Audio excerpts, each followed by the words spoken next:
Father's gone to glory, I'm alone. In this world he has labored and toiled. In this world here below, he has gone up to heaven where I long to go, and I wonder what he's doing there now. Hello, I'm Tim Barnwell. When I was in college, I went to see a movie called Zachariah, billed as the first electric western. While it mainly featured rock and roll bands, what really struck me was the scene where two men, one playing fiddle and the other banjo, were sitting in the desert playing old-time Appalachian tunes. Having grown up listening to rock and roll and popular songs, this traditional music was a revelation and had a profound effect on me. Only years later did I find out the players were Bard Ray and Obie Ramsey, musicians from nearby Madison County, North Carolina. As time passed, I learned that old-time music grew out of traditional folk music and is the foundation for modern country and bluegrass. These tunes seem as ancient as the mountains themselves and carry with them the weight and joy of many generations. They are songs of life, full of tragedy, loss, and love that continue to enrich our lives today. We are going to visit with my friends Pedi and Bruce Greene, who are steeped in the tradition of preserving and passing down these tunes for all to enjoy. To me, the traditional music and the old way of playing and all, when I'm playing a tune, I'm trying to channel who I learned that tune from, and that's what you get with the personal connection. I mean, I'm playing the dulcimer, but I'm channeling the fiddle, or I'm channeling whatever. And the main thing is to try to get myself out of the way of the tune and let the tune just come through the way that I at least remember. I mean, it's not always exact, but it's as well as I can remember it. Whereas it seems today, people just collect these tunes like off of the internet or wherever, and it becomes, now it's my performance of this. So I'm going to change it to, suit this, or wouldn't it be cool if this happened? And that is the real difference between playing traditional music and carrying on traditional music as opposed to performance. I mean, that's the big difference to me.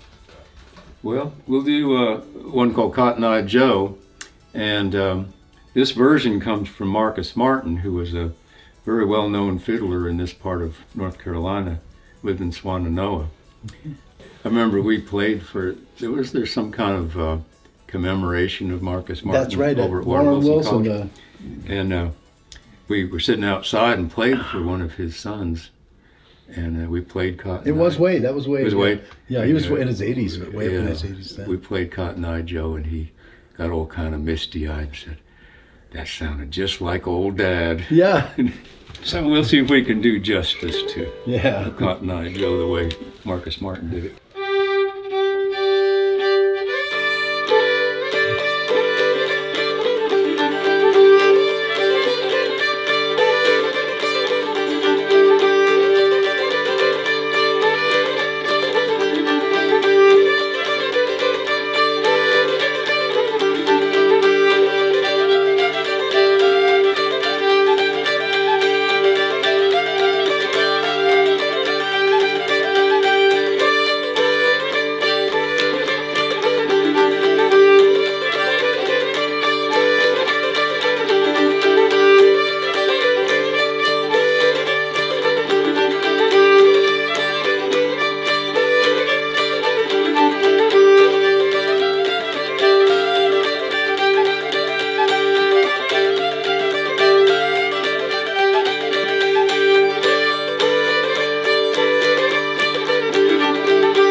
But the time I remember us playing music, they came over and that woman said, yeah, these friends are coming over.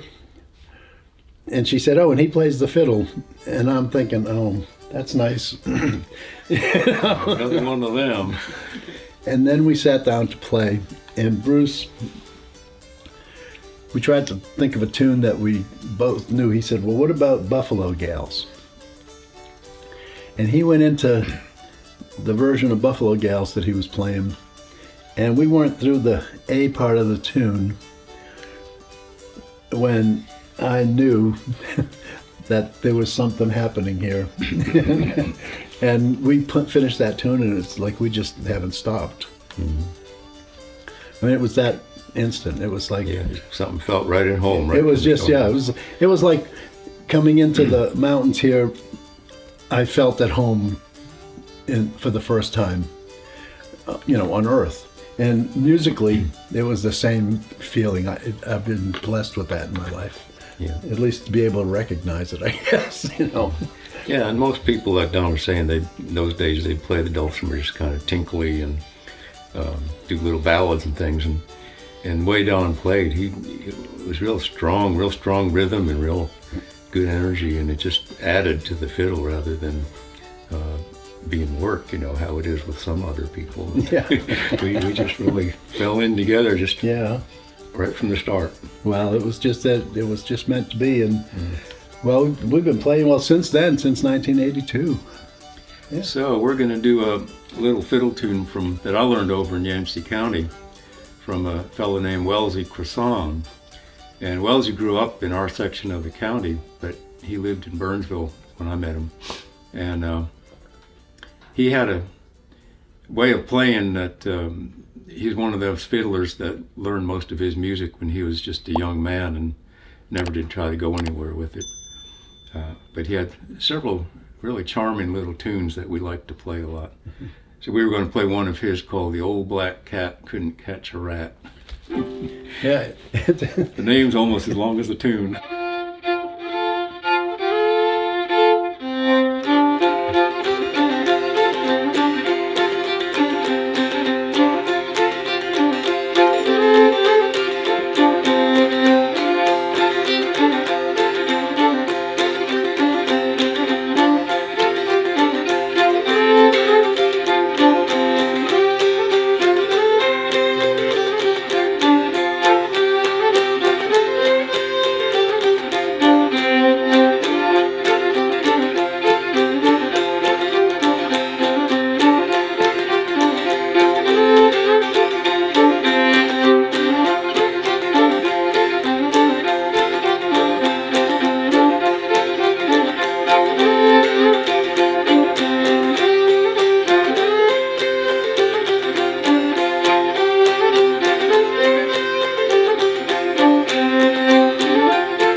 I'm going to do one called The Sheep's in the Meadow and the Cows in the Corn.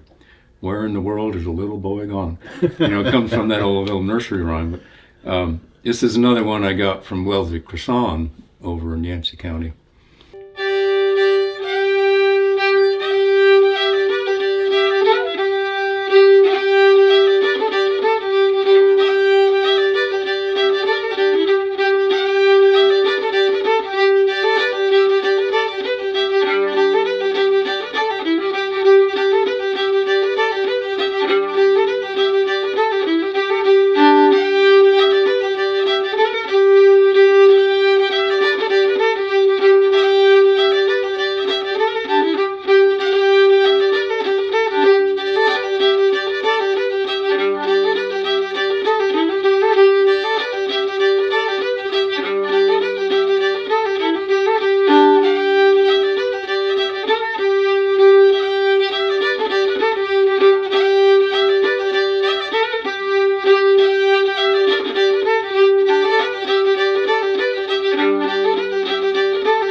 Starvation on Hell Creek. It's one of the better named fiddle tunes.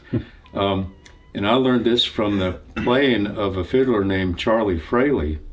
But how I learned it was I drove all the way up to Old Willis's house, and we went down in his basement, and he pulled out this little tape of Charlie Fraley, who used to live around there, playing Starvation on Hell Creek.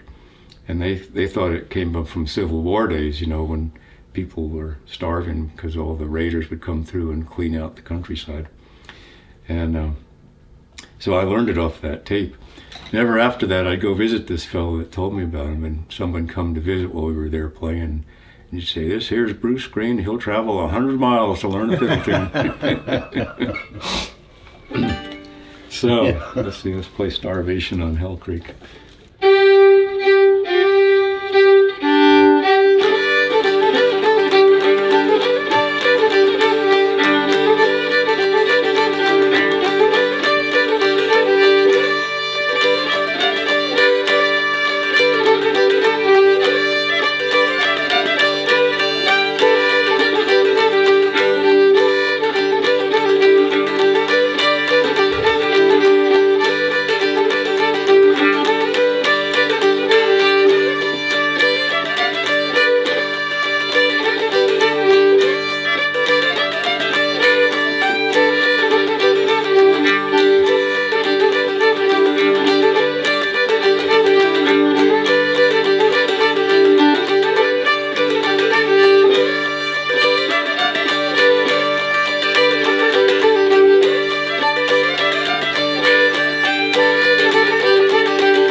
I keep down and guessing all the time which part I'm going to go to. It's all good. That's half the fun.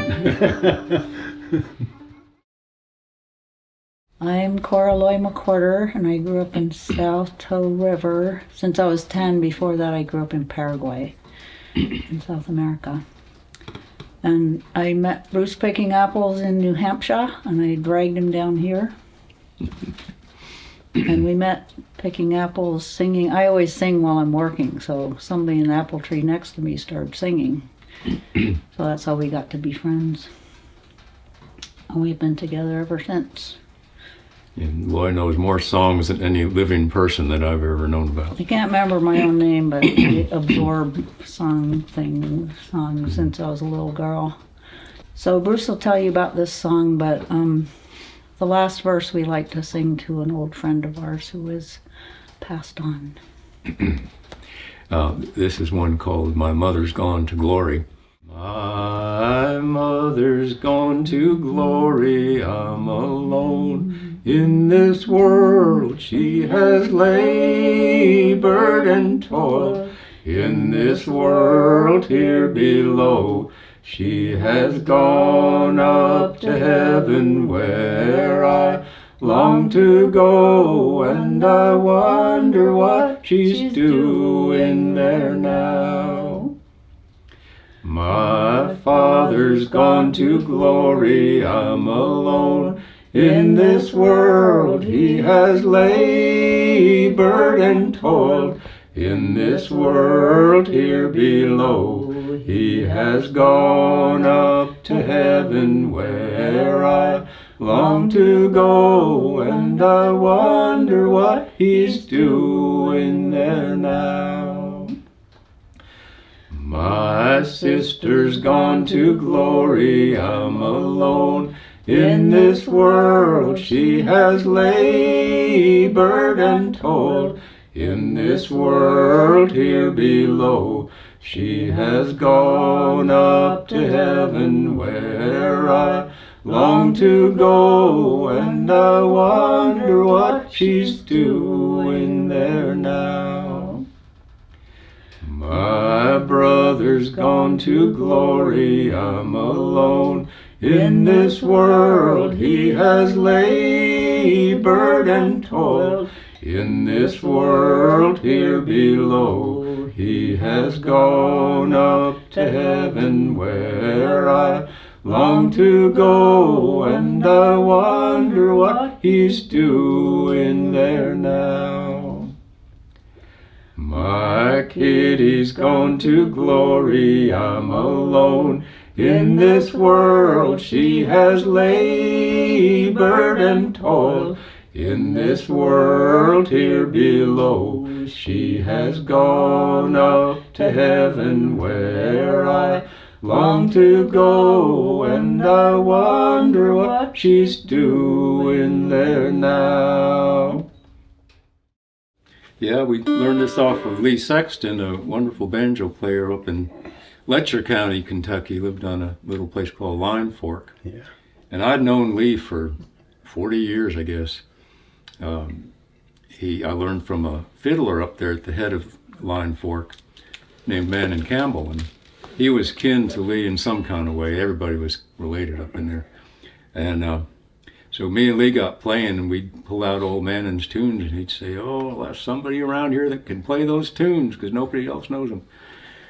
So we had a great time playing together, because we could kind of tune in on the earlier repertoire of all the old musicians up on Line Fork. Lee was a wonderful, wonderful fiddler, banjo player, and wonderful gardener too. He Oh was gosh, about yeah. good gardener as ever was. Yeah. In his last years, he couldn't walk much anymore, and he'd still drag himself out to his garden down in the bottom there by the creek, and he'd kind of drag himself along and hoe a little bit, and drag himself a little more and hoe, and he could still play the banjo though. Yeah. So we always like to play this one here. What'll we do with the baby-o? He'd just call it the baby-o. Yeah, he'd call it baby-o. And I played a lot with Lee when I started playing up at the Hindman Settlement School at their Family Folk Week. And Lee was a fixture there. I remember the first time I was there, they said, "Oh, nobody plays with Lee." Because he played crooked tunes is what I figured out. He'd just go wherever he wanted to. He'd just go where he wanted to, and I was used to playing. I mean, gosh, we just fell in first thing. But Lee would come down to play a 1-hour set and stay for 3 days and hang out with He lived up in some pretty rough country over in East Kentucky. Yeah. Him and Johnny'd come down here and they'd look all around and say, "Oh, this is the best country I've ever seen. I'd like to live here." But he'd never leave. He lived his whole life right on that Line Fork. And him and his wife Opal. Are we on the air? Yeah.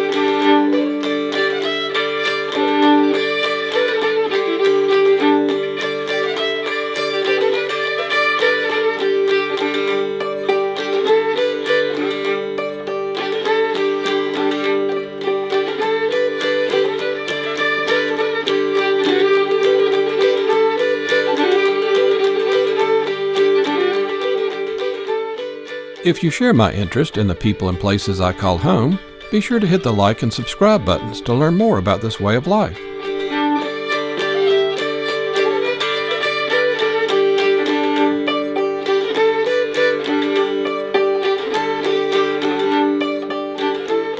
On this channel, I hope to continue to honor the people, vibrant culture, and strong traditions of Appalachia.